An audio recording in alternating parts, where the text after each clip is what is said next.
2010, Sylvester Stallone capped off his comeback trilogy with The Expendables.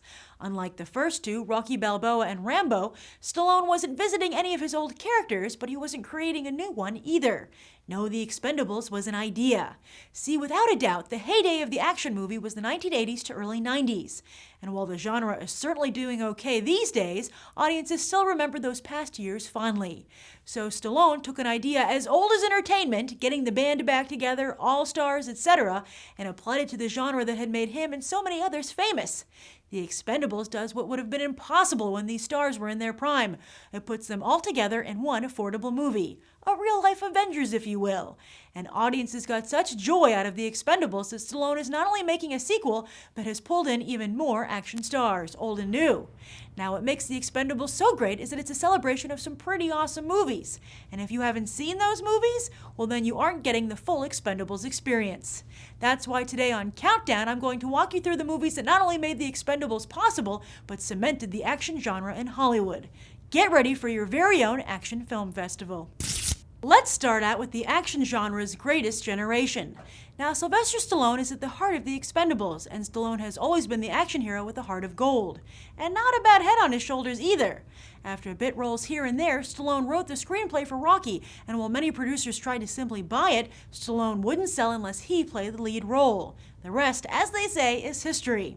But what many people don't know is that Stallone continued to write all the Rockies, all the Rambos, and many of his other films, including The Expendables.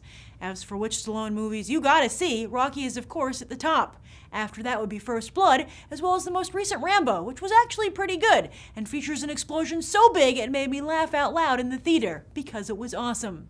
Now, back in the day, Stallone didn't have a lot of equals, but one was definitely Arnold Schwarzenegger. Of course, today, all younger audiences see as a governor who ruined Mr. Freeze and has a soap opera-worthy home life. Yet trust me, this man was a legend. I could dedicate an entire episode to Arnold Schwarzenegger films you should see, but for the purposes of this episode, I'm going to pick Terminator 2, Judgment Day, True Lies, and Predator. As for the action hero that completed this mighty trilogy of men, that would have to be Bruce Willis. While the TV series Moonlighting put Willis on the map, without a doubt Die Hard made him a star. The second and third Die Hards are also pretty good, and of course there's The Fifth Element, the film that also introduced Milla Jovovich as an action star. Why isn't she in The Expendables? But anyway, moving on, the original Expendables also featured Dolph Lundgren, who is a famous fixture of the 1980s thanks to his debut role as the Russian boxer in Rocky IV. He went on to play both He-Man and the Punisher, but seriously, don't watch either of those movies. Now, remember how I said Stallone had gotten even more action stars to join the fun this time around? Well, one is Claude Van Damme himself, who's rumored to be playing the main villain, and Stallone promises an incredible face-off between the two of them. Van Damme, known as the Muscles from Brussels, was a bodybuilder a la Arnold Schwarzenegger, but with martial arts added into the mix. While he didn't quite make it to the action A-list, Van Damme's movies like Bloodsport, Double Impact, and Timecop still offer up a good time. As for the other star joining in, that would be Mr. Chuck Norris. The martial artist had the honor of playing Bruce Lee's nemesis in Way of the Dragon, then went on to star in a number of cult hits before landing the popular TV show Walker, Texas Ranger. But much like the game 6 Degrees of Kevin Bacon took Bacon status to a whole new level, the recently started Chuck Norris Facts has done the same for Norris.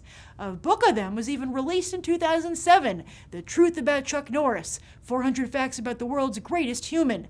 Chuck Norris read the entire book in 1 minute backwards and then ripped it in half and ate it for breakfast. Passing the baton from one generation to the next is tough, but passing the stick of dynamite is even tougher.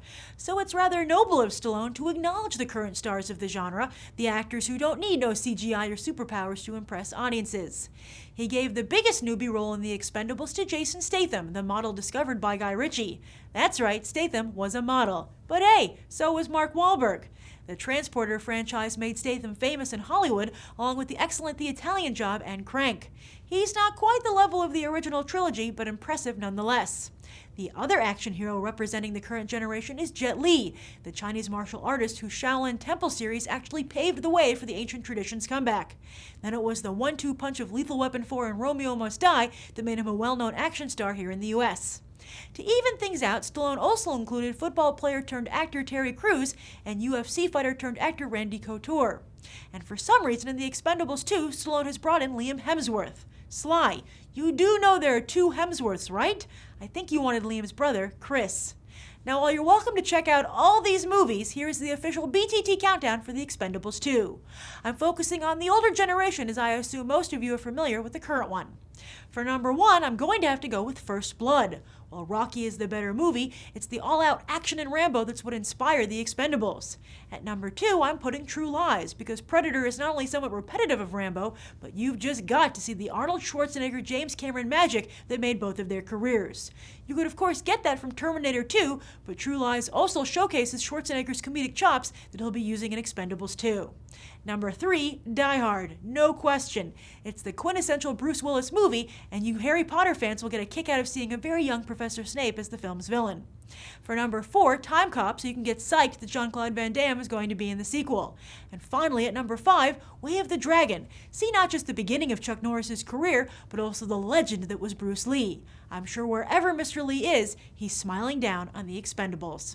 And there you have it, 5 movies that will get you pumped for the Expendables 2. Enjoy.